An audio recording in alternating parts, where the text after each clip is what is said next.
नमो ज्ञानेश्वरा नमो ज्ञानेश्वरा। निवृत्ती उदारा सोपानदेवा। मुक्ताबाई नमो त्रिभुवन पावनी। आद्यत्रयजननी देवांची जयांचे केलिया स्मरण। होय सकळ विद्यांचे अधिकरण। तेचे बंधू श्रीचरण श्री गुरूंचे ते नमस्कारुनी आता। दैवी हेषा गुणमयी मम माया दुरत्यया। मामे वै प्रपद्यन्ते माया मेतां तरन्ति ते। एकी यजन क्रियेची पेटी बांधोनी घातली पोटी। ते स्वर्ग सुखाच्या कपाटी शिरकोनी गेले। कैवल्य साम्राज्य चक्रवर्ती विश्वमौली ज्ञानोबाराय सकल ब्रह्मनिष्ठ गुरुजनांच्या परमकृपेने श्री भगवती ज्ञानेश्वरीच्या 7व्या अध्यायाचा विचार आपण करत आहोत। सर्व प्रकारचे प्राणी मात्र भगवान परमात्म्याचे अंश असतानाही परी मायायोगे जीव दशे आले। जीवभावाला प्राप्त होण्यासाठी मायेशी केलेला तादात्म्याध्यास किंवा संबंध कारण आहे आणि मग माया किंवा अविद्या हा कारणाध्यास आहे। जीवाला दुःखाला कारणाध्यास साक्षात कारण नाही, तरी अहंता आणि ममता या रूपाने असणारा अहम अध्यास आणि मम अध्यास हा त्याच्या दुःखाला साक्षात कारण आहे। कारण सुषुप्ती अवस्थेमध्ये कारण आहे म्हणजे अज्ञान आहे। अज्ञानामध्ये वृत्ती लीन होते तर जीवाला आवृत्त असणाऱ्या आनंदाचा भोग होतो। म्हणून साक्षात दुःखाला कारण जरी ते नसेल तरी पण अहम अध्यास आणि मम अध्यास हा मात्र साक्षात कारण आहे। म्हणून तर जागृतीमध्ये पण जीवाला सुखदुःखाचा भोग होतो आणि स्वप्न अवस्थेमध्ये सुद्धा नवल ऐके धनुर्धरा। कैसा वासनेचा संसारा देहा हो निधी उजगरा परी सुखदुःखे भोगी। आश्चर्य आहे म्हणे स्वप्न अवस्थेचं, जीवाला जागतर होऊ देत नाही पण संस्कारजन्य असणारा सुखदुःखाचा भोग मात्र अवश्य होतो। म्हणजे जागृती असो किंवा स्वप्न असो यामध्ये अहम अध्यास आणि ममाध्यासाची अनुभूती असल्यामुळे जीवाला दुःख भोगावं लागतं। आणि सुषुप्ती अवस्थेमध्ये कारण असणारं अज्ञान आहे, ते जरी कारण असेल जीवाच्या सगळ्या भ्रमाचं पण ते काही साक्षात दुःख देत नाही। म्हणावं वाटलं तर ते आवृत्त सुखाला प्रदान करतं। म्हणून माझीची मी नवती माझीची मज न ओळखती। अहम ममता भ्रांती विषयांद झाले। याला सर्वात प्रबळ कारण काय असेल तर माया, आणि त्या माया नदीचं उल्लंघन करणं किती अशक्य किंवा कठीण आहे या सर्व प्रकारचा विचार ज्ञानोबाराय रूपक अलंकाराच्या माध्यमातून आपल्यासमोर प्रगट रूपाने सांगतात। अर्थात जरी हे माया नदीचं रूपक असेल तरी हे सामान्य रूपक नाही। रूपकामध्ये सुद्धा 2 प्रकार आहे, एक सामान्य रूपक अलंकार आणि दुसरा परंपरित रूपक अलंकार, ज्यामध्ये रूपक अलंकाराच्या माध्यमातून सादृश्य अनेक अंगाने प्रतिपादन केलं जातं तेव्हा त्याला परंपरित रूपक अलंकार असं म्हणतात। जशी एखादी नदी एखाद्या पर्वतावर उगम पावते, त्यानंतर तिचा उगम लहान आकाराचा असतो। पावसाचा वर्षाव झाला की त्याच्यामध्ये पूर येतो, अनेक प्रकारचे भोवरे तयार होतात, त्याला वळणं लागतात, त्याच्यामध्ये काही बेटं असतात, काही केर कचरा वाहून येतो, कधीकधी पाणी खोल असतं, काही ठिकाणी पाणी प्रचंड प्रमाणाच्या वेगाने वाहतं। त्या नदीचा प्रवाह वाहता वाहता कधी त्या नदीच्या पाण्याचा धक्का एखाद्या गावाच्या बुरुजाला लागतो, त्याच्यामुळे ते बुरुजही ढासळतात। असं ज्याप्रमाणे एका नदीमध्ये ज्या ज्या गोष्टी घडणं शक्य आहे तसं माया नावाची जी काही नदी आहे त्याच्यामध्ये या सगळ्या गोष्टी ज्ञानोबाराय आपल्यासमोर प्रगट करतात। हे रूपक अलंकाराची भाषा आहे आणि त्या रूपक अलंकाराच्या माध्यमातून अनेक आपण 2-3 दिवसापासून त्याचा विचार करत आहोत। ती माया नदी किती कठीण आहे। ज्ञानोबाराय म्हणतात पुनरावृत्तीची उसळी आली की सत्यलोकापर्यंत असणारे सगळ्या प्रकारचे भुवनाचे बुरुज ढासळतात। याचा अर्थ ब्रह्मदेवाला सुद्धा पुनरावृत्ती चुकत नाही। ब्रह्मभुवनान लोका पुनरावृत्तीनोर्जुन किंवा कैसे थोरियेचे मान पाहे पा। तो सृष्टीबीजाचा साठोपा परी पुनरावृत्तीच्या मापाशी गजाहला। पुनरावृत्तीचं जे काही माप आहे त्या मापामध्ये शिगेचं माप कोण असेल तर ब्रह्मदेव, म्हणजे ब्रह्मदेवाला सुद्धा पुनरावृत्ती चुकत नाही। इतका माया नदीचा भयंकर प्रताप आहे। आणि या पाण्याचा वेग पाहिला खरं तर मायेचा किंवा या जगताच्या विनाशाचा वेग फार प्रचंड आहे. पण प्रचंड वेग हा स्थिरतेच्या भ्रमाला कारण ठरतो. वेग जर प्रचंड असेल तर माणसाला कळतच नाही. जसं की ज्ञानोबा म्हणता, पै भिंगोर निधिये पडली ते गमे भूमीशी जैशी जडली ऐसा वेगातिशय भुली हे तो होय. प्रचंड प्रमाणामध्ये जर भोवरा फिरत असेल तर मनुष्याला त्या भोवऱ्याचा वेग नाही दिसत. मनुष्याला वाटतं हा भोवरा जमिनीवर स्थिर रूपाने रुतून बसला की काय. जसा प्रचंड वेग हा स्थिरतेच्या भ्रमाला कारण आहे, तसं या जगताच्या नाशाचा वेग अतिशय प्रचंड प्रमाणामध्ये असल्यामुळे लोकाला वाटतं नाही ना हे जग मात्र स्थिर आहे. नाहीतर इतका प्रचंड वेग आहे. असं म्हणतात की त्या बलराम दादांची धर्मपत्नी रेवती माता आणि तिचे असणारे वडील आपल्या मुलीकरता योग्य वर शोधावा यासाठी सत्यलोकामध्ये ब्रह्मदेवाकडे गेले. आता जुन्या काळामध्ये ही व्यवस्था कशी असेल आपल्याला माहिती नाही, पण तपाच्या बळावर मात्र जुन्या काळातले ऋषीमुनी स्वर्गातही जायचे आणि ब्रह्मलोकापर्यंत जायचे. त्या काळामध्ये काही विमानं किंवा अवकाशयान वगैरे असं काही नसेल, पण तपाचे सामर्थ्य तपेन्नला अमूप ते असल्यामुळे त्या जोरावर ते जाऊ शकत होते. आपल्या मुलीला योग्य वर शोधावा ते ब्रह्मदेवापर्यंत गेले आणि ब्रह्मदेवाला सांगितलं माझ्या मुलीकरता योग्य वर शोधा. ब्रह्मदेव म्हटले ज्या मृत्यूलोकातून तो आता आलेला आहे त्यापैकी तुमच्या पूर्वजातली राखसुद्धा शिल्लक राहिली नाही. इतका प्रचंड प्रमाणामध्ये मृत्यूलोकामध्ये विनाश घडतो आहे. तया पाणी या चिनी वहिलेपणे अजूनी न धरते ओ भाने ऐसा मायापुर हा कवणे तरी जे लगा. जगाच्या विनाशाचा वेग एवढा प्रचंड आहे लक्षातसुद्धा येत नाही. क्षणाक्षणाला आपला नाश होतो आहे. आपला म्हणजे आपल्या देहाचा. आपलं स्वरूप तर अविनाशी आहे ना. सत्यम ज्ञानम अनंतम ब्रह्म किंवा सच्चिदानंद रूपात हे आपलं स्वरूप आहे. नित्य असल्यामुळे आपल्या स्वरूपाला कालाचा कोणताही परिच्छेद लागत नाही खरं आहे. परंतु कर्माने आपल्याला जो देह प्राप्त झाला त्याच्या विनाशाचा वेग किती प्रचंड आहे. क्षणाक्षणाला नष्ट पावतो पण लक्षात येत नाही. जसं उदाहरण दिलं जातं, आपण एखाद्या पणतीमध्ये दिवा लावतो. त्या पणतीमध्ये तेल आहे, तेलामध्ये भिजवलेली वात आहे आणि त्या वातीला आपण अग्नी लावतो. तर अग्नी लावल्यानंतर तेल संपतं, पण कधी सुरुवातीपासून संपायला सुरुवात झालेलीच असते. फक्त शेवटच्या थेंबाला आपल्याला लक्षात येतं की आता तेल संपलेलं आहे. वास्तविक ते शेवटी संपत नसतं. जेव्हा आपण अग्नी लावला तेव्हा त्याच्या संपण्याच्या प्रक्रियेला प्रारंभ झालेलाच असतो. तसा जीव ज्या दिवशी देहासहित जन्माला आला तेव्हाच त्याचं आयुष्य संपायला सुरुवात झालेली असते. फक्त लक्ष शेवटी येतं एवढाच फरक आहे, बाकी काही नाही. नाहीतर संपायला सुरुवात जन्मापासूनच झालेली आहे. ज्ञानोबा म्हणतात जन्माला आल्यापासून मृत्यू त्याच्या पाठीमागं लागला. यात नवल काय आहे. त्या गर्भामध्येच मृत्यू उदराची या परिवरी गर्भगिवसी. मृत्यू उदराच्या परिवारामध्ये, परिवार म्हणजे जागा, तिथं राहत असतानाच मृत्यू त्या गर्भाचा शोध घेत असतो. म्हणून काही काही बालक गर्भामध्येच मृत्यू पावतात. काही जन्माला आल्यानंतर म्हणजे मृत्यूची एवढी मोठी सत्ता आहे. तया पाणी या चिनी वहिलेपणे इतका प्रचंड वेग आहे. इथे स्थिर राहण्याचा बऱ्याच जणांनी प्रयत्न केला. म्हणजे काय, मी अमर व्हावं, मी कायम चिरस्थायी राहावं, मला मृत्यूने स्पर्श करू नये. आता हल्लीच्या काळामध्ये सुद्धा लोक आहे ना मृत्यूला टाळण्याचा प्रयत्न करतात. यात नवल काय आहे. पण आपली असणारी वार्धक्य अवस्था ही लपविण्याचा प्रयत्न करतात. मी तरुण दिसावं ही सर्वांना अपेक्षा आहे, सगळ्यांना. पण जरी केसाने राजीनामा दिला तर नवीन प्रक्रिया करतात. आणि मग ते धरिताही परी आवरे ना अंतरीचे धावे स्वभाव बाहेरी आवरू शकत नाही. जसा धनुष्यातून सुटलेला बाण तुम्ही जोपर्यंत तो सोडत नाही तोपर्यंत स्वतंत्र आहे. पण एकदा प्रत्यंच्या मागं खेचलेन बाण जर निघून गेला तर आता त्याला तुमची इच्छा जरी असेल तरी आवरू शकत नाही. गेले होऊनी न चले आता काही. असा हा प्रचंड प्रमाणातला वेग आहे मृत्यूचा.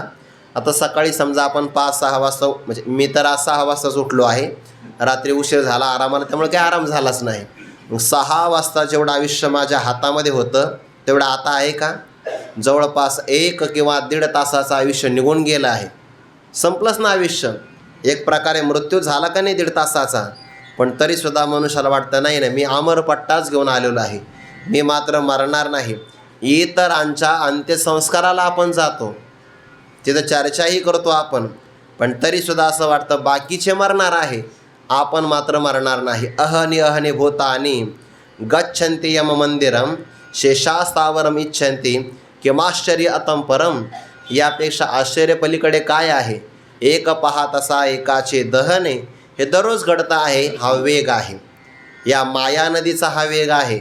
आणि यामध्ये आज तागायत अजूनपर्यंत स्थिर कोणीच राहिलेलं नाही. प्रचंड प्रमाणातला हा मायेचा पूर आहे. आणि कोण बरं तरुण जाईल? कोणीही तरुण जाणारच नाही का? जातील. फक्त एकच पर्याय आहे, मामेव ये प्रपद्यन्ते माया मेताम तरंती. ते जे मला शरण येतात, नाही, जे मलाच शरण येतात तेच माया नदीतून तरुण जातात. म्हणून दुसऱ्या साधनांची शरणागतीशिवाय दुसरं साधन आणि माझ्याशिवाय दुसऱ्यांची शरणागती उपयोगीच येणार नाही.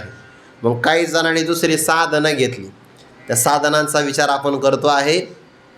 एत एक नव लावो जो जो कीचे तरुणो पावो. एका भगवंताच्या शरणागती वाचून दुसरं साधन, शरणागती हे साधन आहे, त्या वाचून अन्य साधनाचा स्वीकार केला तरी तरुण जाता येणार नाही. आणि एक माझी शरणागती सोडून, माझीच केली पाहिजे पुन्हा शरणागतीसुद्धा, जर नाही केली तरी पण तरुण जाता येणार नाही.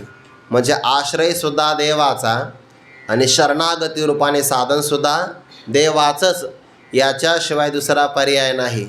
पण नाही, आम्हाला बरेच पर्याय आमच्या समोर आले, आमचा अधिकार जसा असेल तसे आम्ही पर्याय स्वीकारू. तर येथे एक नव लावो जो जो की जे तरुणो पावो तो तो अपावो हो येते ऐक. काही म्हणले आमची बुद्धी सामान्य आहे का? आम्ही सूक्ष्म अतिसूक्ष्म विज्ञानामध्ये शोध लावू शकतो. अशी जरी शोध संशोधन करणारी आपली बुद्धी असेल तरी पण मानवाच्या बुद्धीला देश आणि कालाच्या भिंतीची मर्यादा आहे. ठराविक ठिकाणाच्या पलीकडे आपल्याला काही दिसत नाही. आता समजा मी व्यासपीठावर आहे, त्यामुळे मला सर्व काही, म्हणजे सर्व नाही पण सगळे भाविक श्रोते दिसू शकतात. तुम्ही सगळेजण मला पाहतात म्हणून तुम्ही मला पाहू शकतात, पण आपण दोघेसुद्धा भिंतीच्या पलीकडे नाही पाहू शकत ना. म्हणजे आपल्या ज्ञानाला या स्थानाची मर्यादा आली आहे. आणि आता वर्तमान काळामध्ये पाहू शकतो, दुपारी काय होईल मला कळतं का? आता खरंच कळत नाही. तुम्हाला कळत असेल दुपारी काय होईल किंवा उद्या काय घडेल सांगता येतं का? पुढच्या क्षणाचं नाही सांगता येतं. दुपार आणि उद्या तर खूप लांब राहिली. म्हणजे मानवाच्या बुद्धीला देशाची आणि कालाच्या सीमेची मर्यादा आहे. म्हणून मनुष्य किती जरी बुद्धिवान झाला तरी तो आपल्या बुद्धीच्या बाहुबळाने या माया नदीत तरून जाऊ शकत नाही. काही जणांनी पर्याय केला बरं, ते उड्या मारताना दिसले पण परत नाही दिसले. माया म्हणजे भगवत शक्ती, भगवत भजने तिची निवृत्ती, आन उपाय तेथ न चलती, भक्त सुखे तरते हरी माया. ते निमी राजाने यज्ञ केला, विदेहजनक आहे. आणि त्याच्या त्या यज्ञाच्या समाप्तीला नवयोगेश्वरांचं आगमन झालं. ते नवयोगेश्वर म्हणजे नवनाथाचे पुन्हा अवतार अगोदरचे आहे. नवयोगेश्वर आले ते, आणि त्या नवयोगेश्वरांना त्या निमी राजाने 9 प्रकारचे प्रश्न विचारले. भागवतामध्ये हा विचार आला आहे 11व्या स्कंदामध्ये, आणि 2ऱ्या अध्यायापासून बहुतेक पुढे आणखीन 1-2 अध्यायामध्ये हा विचार आलेला आहे. तर त्या निमी राजाने प्रश्न विचारला की दुर्लभो मानुषो देहो देहिनां क्षणभंगुरः तत्रापि दुर्लभं मन्ये वैकुंठप्रिय दर्शनम अतः आत्यंतिकं क्षेमं पृच्छामो भवतो नगाः संसारेस्मिन् क्षणार्धोपि सत्संगस्यैव नृणाम. तिथे सगळे प्रश्न विचारलेले आहे की मनुष्य जन्म दुर्लभ आहे, तो सुद्धा क्षणभंगूर आहे. आणि अशा देहामध्ये सुद्धा संत महापुरुषांचा सत्संग प्राप्त झाला तर हे त्या मानवाच्या परमभाग्याचं लक्षण आहे. आणि तो क्षण माझ्या जीवनात आल्यामुळे मी तुम्हाला माझं आत्यंतिक कल्याण कसं होईल असा प्रश्न विचारतो. म्हणून मानवाने संतांना प्रश्न विचारावा, तो आपल्या आत्यंतिक कल्याणाचा विचारावा, बाकीचे काही प्रश्न विचारू नये. माया जर एवढी प्रचंड असेल तर त्याचा तरुणोपाय काय आहे, तर उत्तर दिलं त्या नवयोगेश्वरांपैकी एका योगेश्वरांनी की फक्त भगवंताची शरणागती, भगवत भजन, भक्तैक ऐशम गुरुदेवतात्मा असं एक सूत्र सांगितलं. फक्त आपल्या गुरूंची आणि देवतांची एक काया वाचा मनाने भक्ती केली तरच माया नदी तरून जाऊ शकते. बाकीचे उपाय या ठिकाणी चलत नाही आणि भक्त मात्र सहज तरून जातात. तो विचार पुढे येणार आहे. एत एकची लीला तरले, जे सर्व भावे मज भजले, तया ऐलीच थडी सरळे माया जळ, बाहुबळाने स्वतःच्या बुद्धिबळाने उडी मारली. तर ते उड्या मारताना दिसले, परत त्यांना जलसमाधीस लागले. एक स्वयंबुद्धीच्या बाही रिगाले तयांचे शुद्धीचे नाही, काही तर ज्ञानाच्या अभिमानामध्ये जाणीवेच्या खोल डोहामध्ये पडल्यामुळे गर्वाने त्यांना खाऊन टाकलं. गर्व ही आसुरी संपत्ती आहे.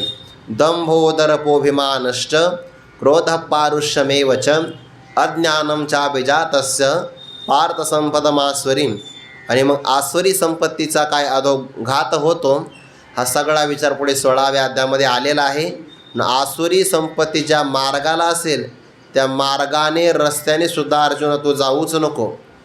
मग त्या व्यक्तीची संगती करून यात नवल नाही, पण आसुरी संपत्तीचा संशय जरी आला तर त्या रस्त्याने सुद्धा जाऊ नये, इतके ते घातक आहे. गर्व भयानक आहे पण कळू देत नाही. गर्वाचा एक भाग आहे जे अहंकाराचा भूतसंचार, याचा अध्यायामध्ये बहुतेक गेले पुढे, जे बहुतायक अवांतर अहंकाराचा भूतसंचार झाला म्हणून विसर आत्मबोधाचा. अहंकार फार सूक्ष्म आहे आणि भेदण्याकरता सगळ्यात कठीण आहे. पण गर्व होऊ नये. गर्व झाला की तो मात्र अधपतनाला कारण. काहीने वेदाचं अध्ययन केलं, गोष्ट चांगली आहे. वेदाचं अध्ययन काही सामान्य गोष्ट नाही. एके वेदत्रयाच्या सांगडी घेतली, पण ते अध्ययन करताना सांगड आहे ना, वेदाचं अध्ययन ही सांगड आहे. आणि सांगडीचा जर आधार घेतला तर पलीकडे जाऊ शकतो, ही गोष्ट चांगली आहे. पण त्यांनी मात्र एक चूक केली. घेतल्या अहंभावाच्या धोंडी. आपलं वजन किती आहे हे बघावं मग जात बसावं की नाही. त्यांनी आपलं तर वजन पाहिलं, पण अहंभावाचे धोंडे ते सुद्धा घेतले. परिणाम विद्या मद प्राप्त झाला. मदमेनाच्या तोंडी सगळेच गेले.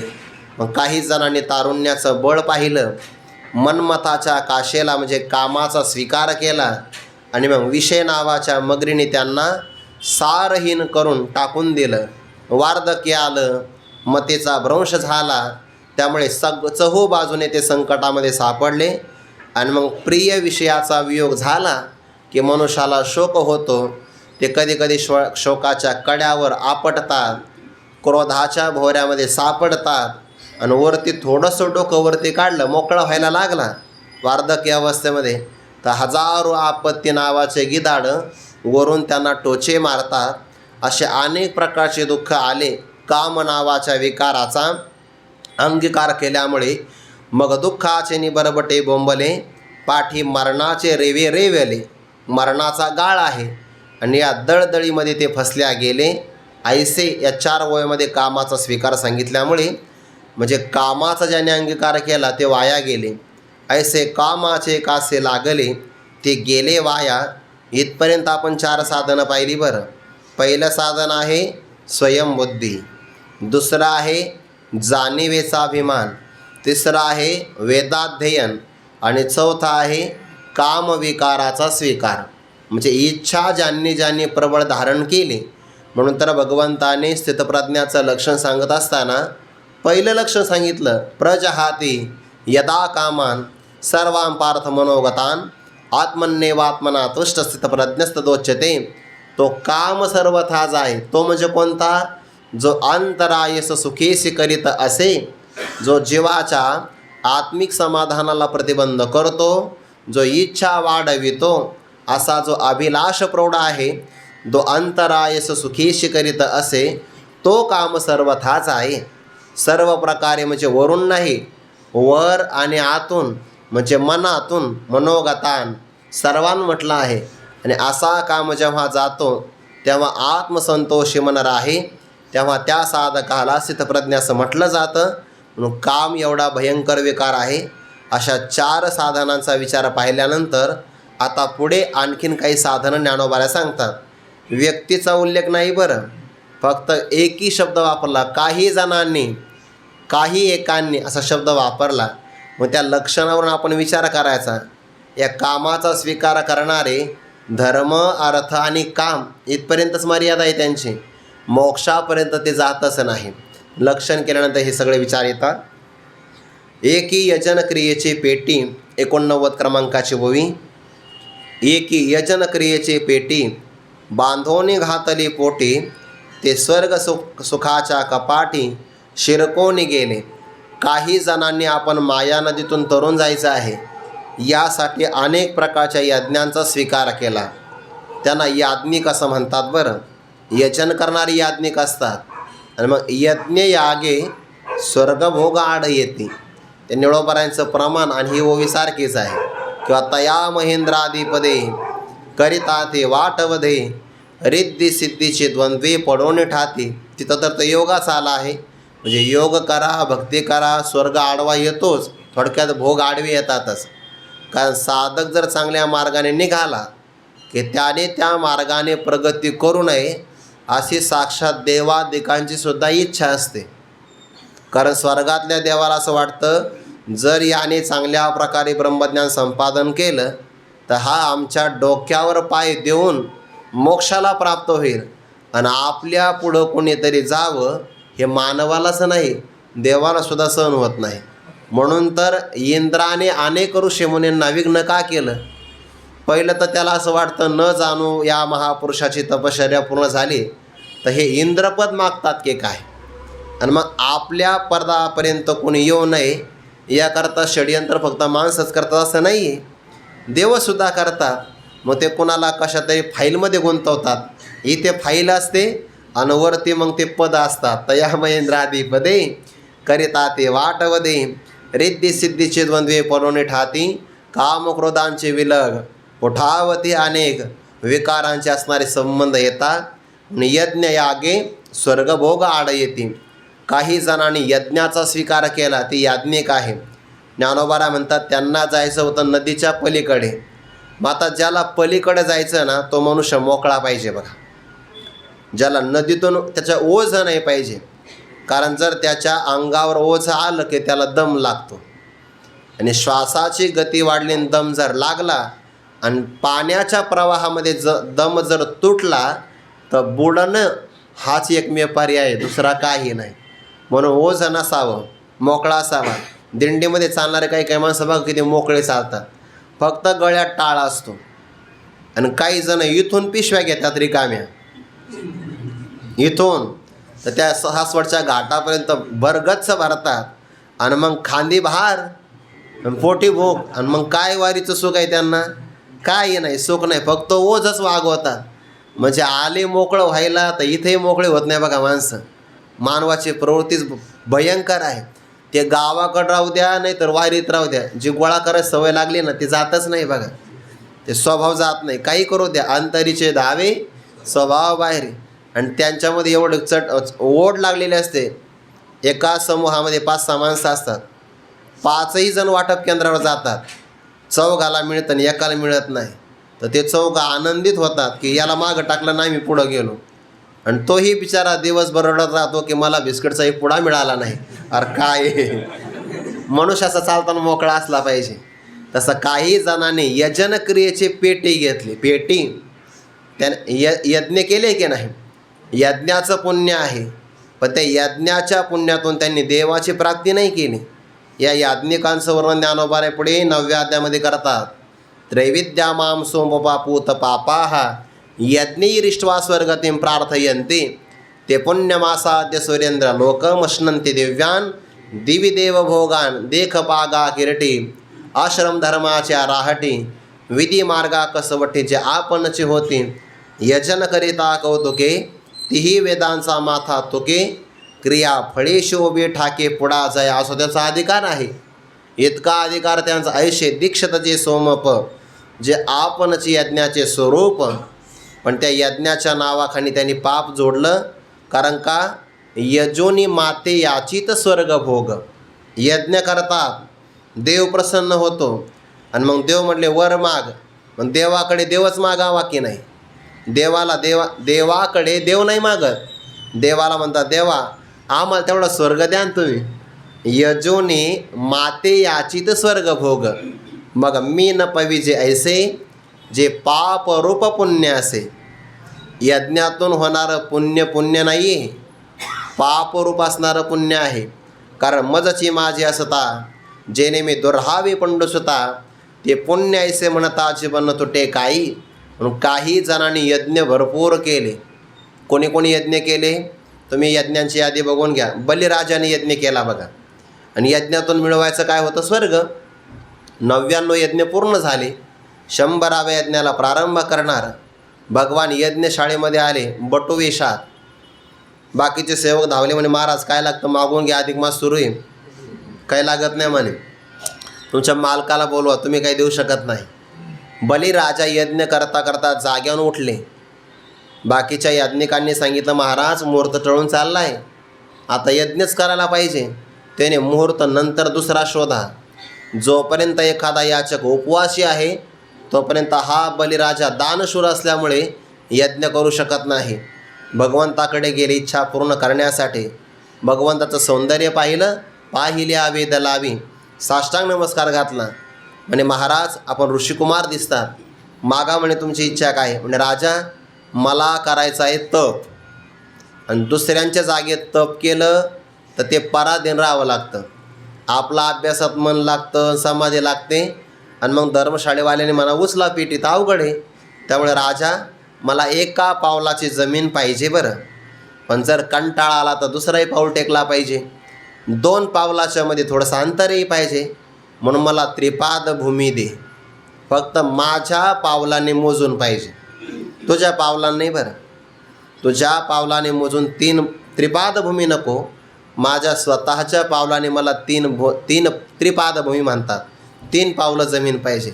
ते मागणी ऐकेल तर बलिराजा मोठ्याने हसू लागले.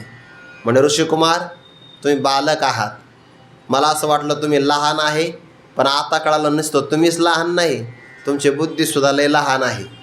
भगवान म्हणाले मनातल्या मनात माझी बुद्धी किती लहान आहे.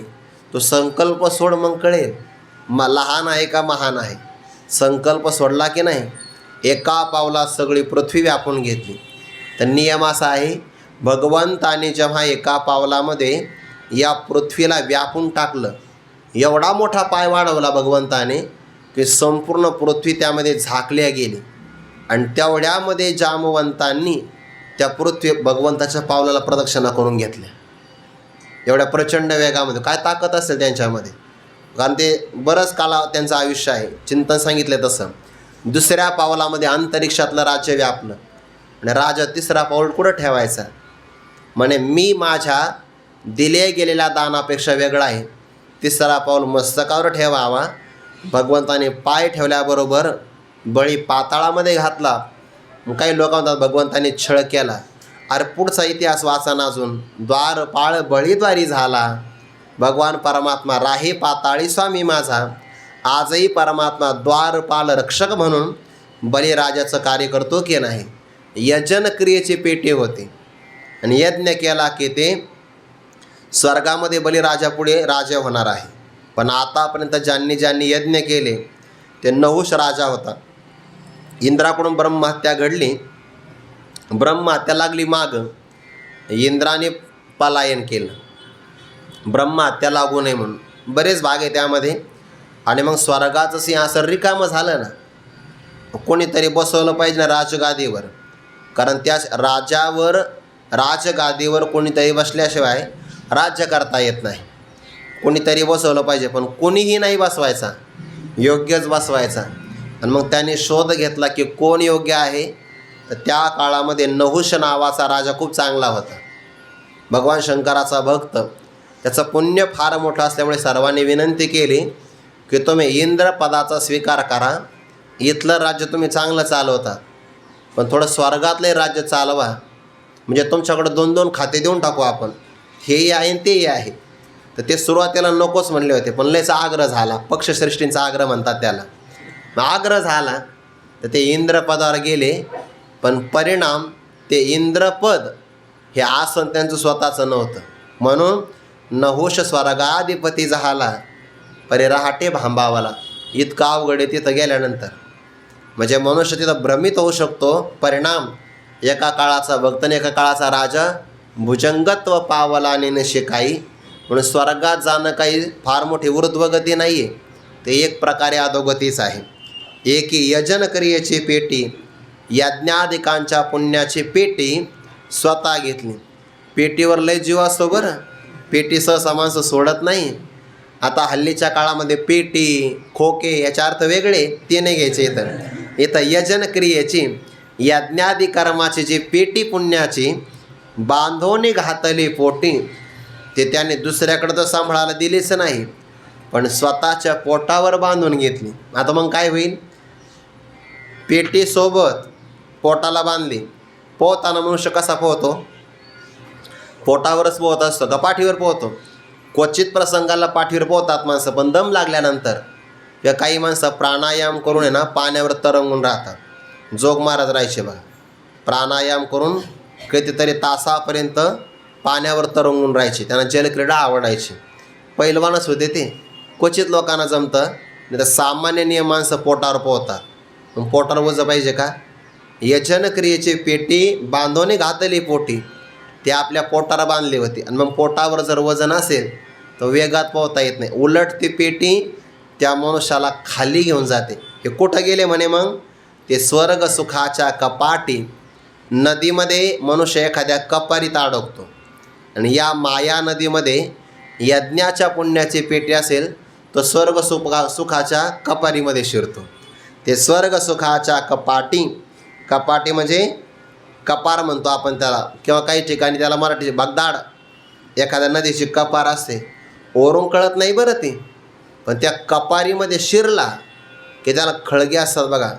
काही ना घोड नदीवर आहे ना, ते चास नारुडीला पण खळगे आहे, आणि आपण निघोजला गेलो तर ते सुद्धा खूप मोठे खळगे आहे.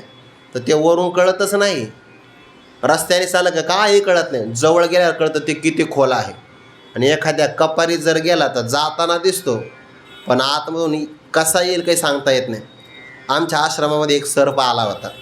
वर्षातून एकदा येतो, पण आता 2-3 वर्ष झाले सर्प आलेच नाही. वाहतूक वाढल्यामुळे बहुतेक येत नाही. ते जागा बदलली असेल, नाही आश्रम बदलला असेल त्यांनी, ते आपल्या आश्रमात काही येत नाही. पण एक सर्प असा आला होता, तर तो एका बिळामध्ये त्यांनी प्रवेश बरोबर केला, पण त्या बिळातून वाकडा तिकडा रस्ता असल्यामुळे त्याला बाहेरच येता येईना. बाहेर फक्त त्याचं मस्तक आलं. याचा अर्थ काय झाला? तो कोणत्या तरी कपारीमध्ये अडकला होता, त्याला निघता नाही आलं. मग आश्रमातली कपार जर एवढी भयानक असेल तर इथं माया नदी आहे. स्वर्गसुखाच्या कपाटी शिरकवून गेले. स्वर्गसुखाच्या, ते स्वर्गसुख आकर्षित करतं साधकाला. ज्ञानोबारा म्हणतात ना, ते नववाद्य वाचला तर असं वाटतं जाव काय कोण स्वर्गवासी व्हावं लवकर.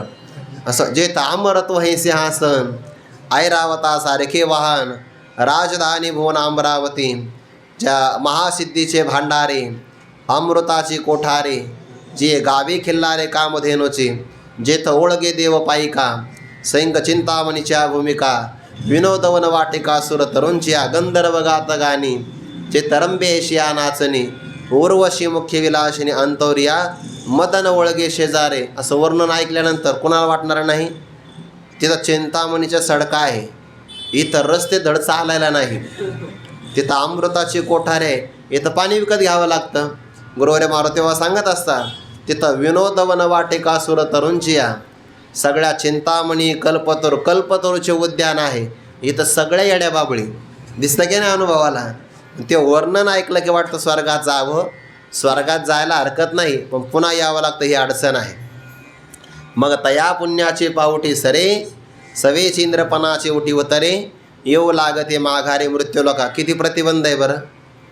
म्हणजे भगवंताकडे जायचं असेल तर पहिली माया नदी येते, आणि त्या माया नदीत उडी टाकली तर स्वर्ग आडवा येतो. हे सगळे प्रतिबंधच आहे, सगळे प्रतिबंध. मग ते लोकांतराचे असतील, नाहीतर मग विषयांचे असतील. विषय मगरी सांडिले चगळून या, विषयाचे प्रतिबंधच आहे. पुनरावृत्ती आहे, स्वर्गाचाही प्रतिबंधच आहे. स्वर्ग काही फार चांगला नाही, हा विषयी पुरुषाकरता चांगला आहे बरं, साधकासाठी चांगला नाही. पामराला मृत्यूलोक आवडतो, निषिद्ध भोगात आसक्त आहे.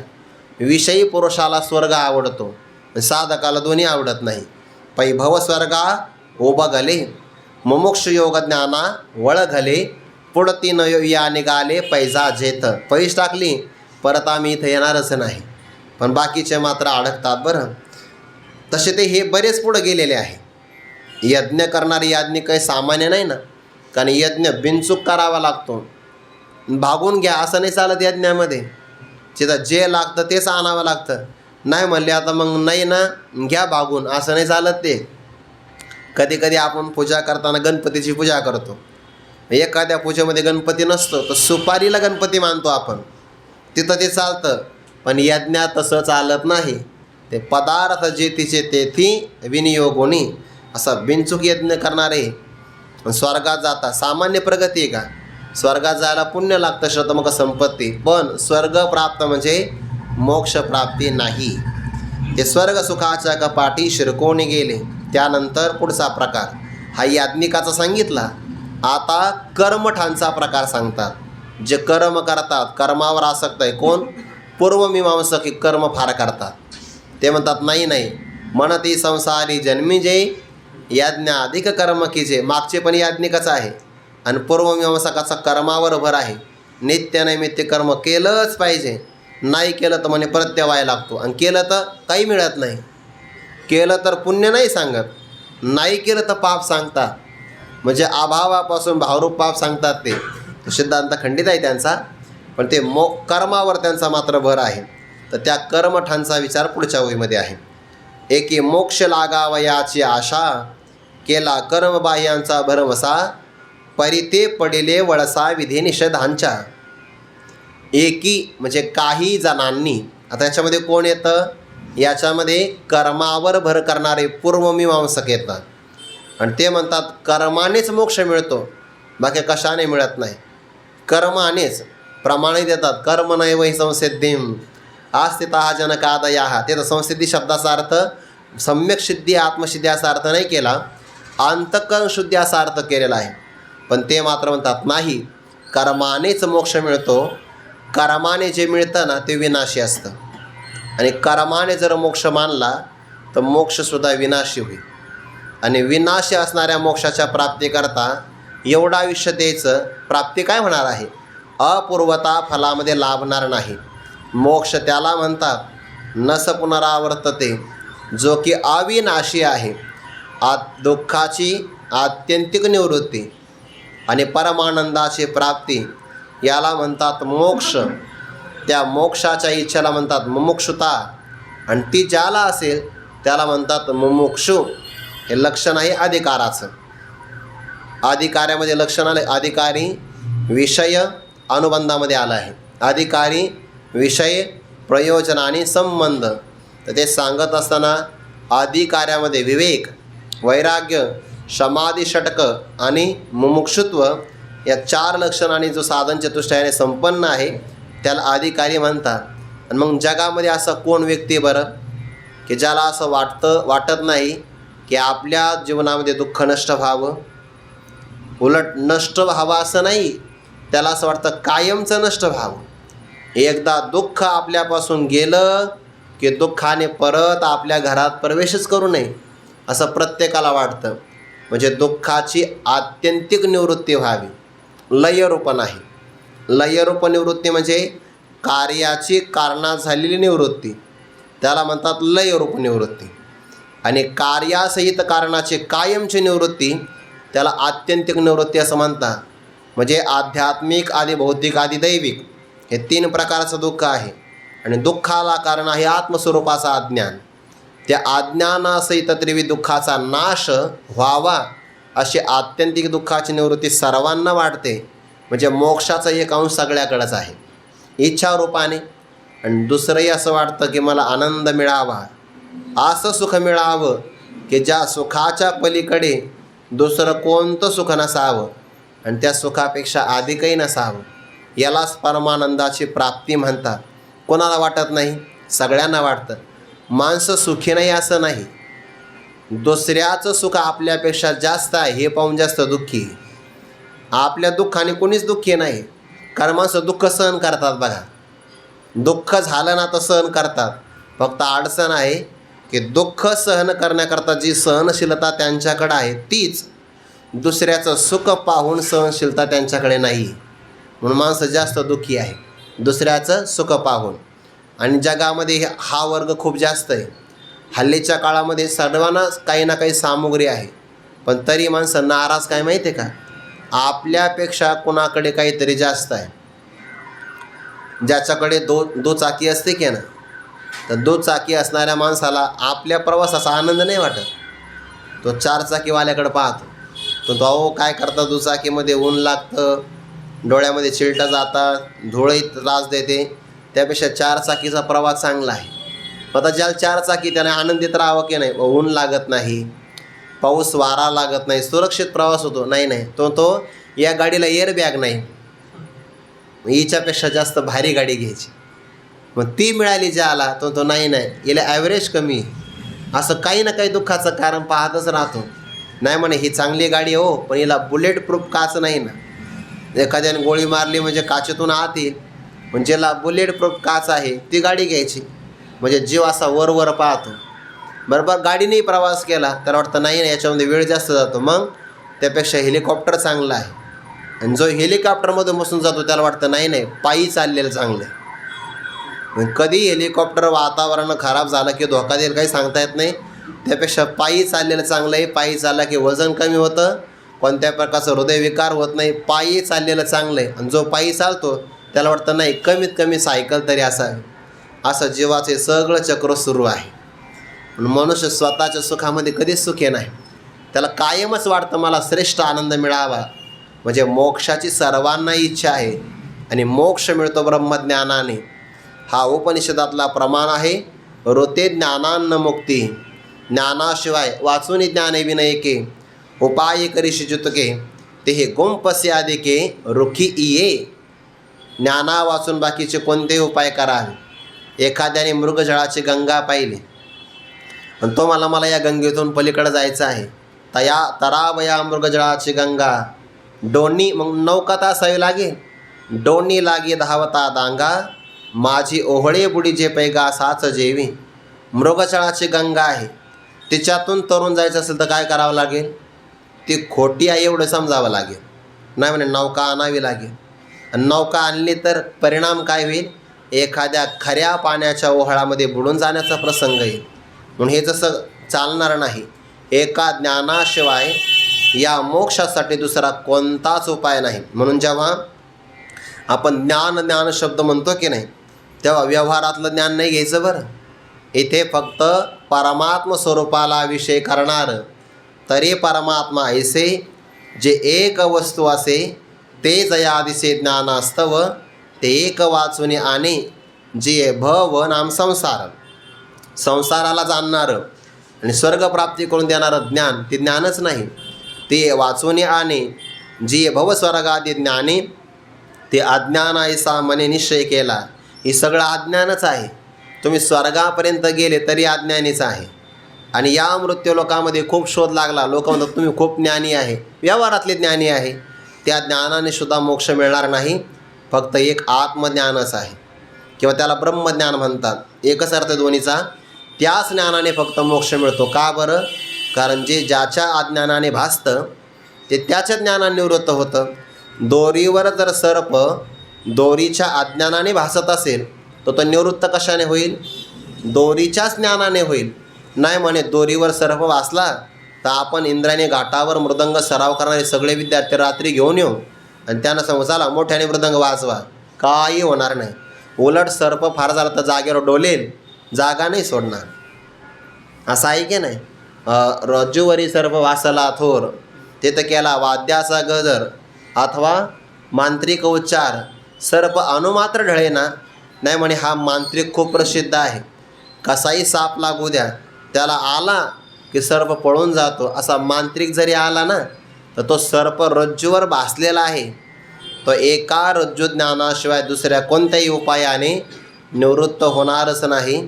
तसं जीवाला भासलेला बंध हा आत्मस्वरूपाच्या अज्ञानातून आलेला आहे आणि आत्मज्ञानाशिवाय कितीही प्रयत्न केला, मोक्षप्राप्तीसाठी कोणतेही उपाय करा तरी त्या उपायाने मोक्ष मिळत नाही.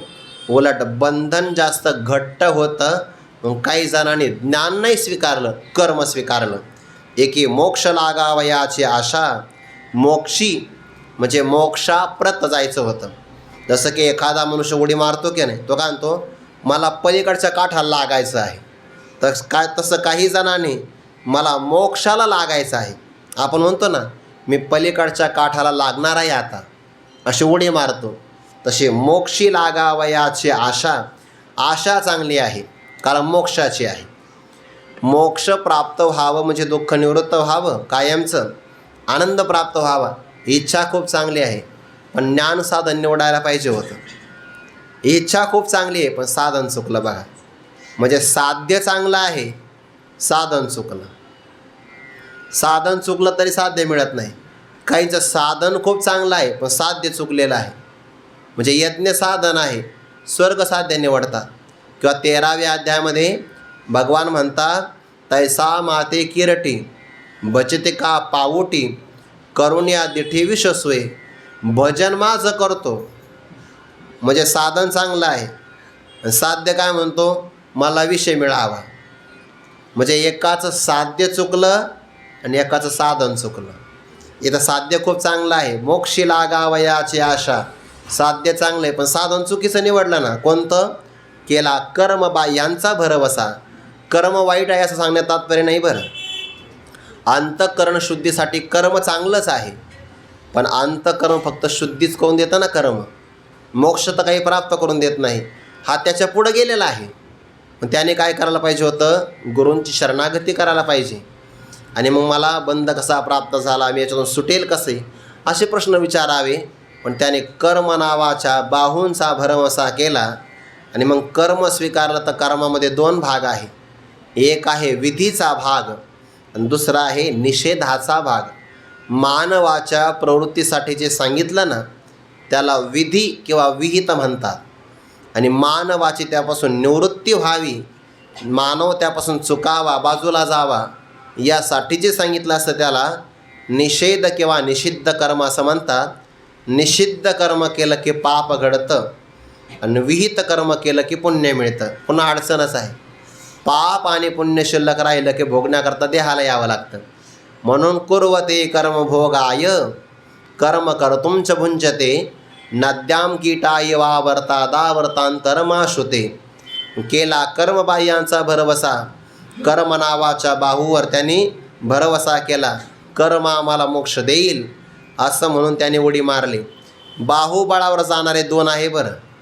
एकाच आहे स्वयंबुद्धीची बाही आणि एकाची आहे कर्माची बाही म्हणजे बाहुबळ.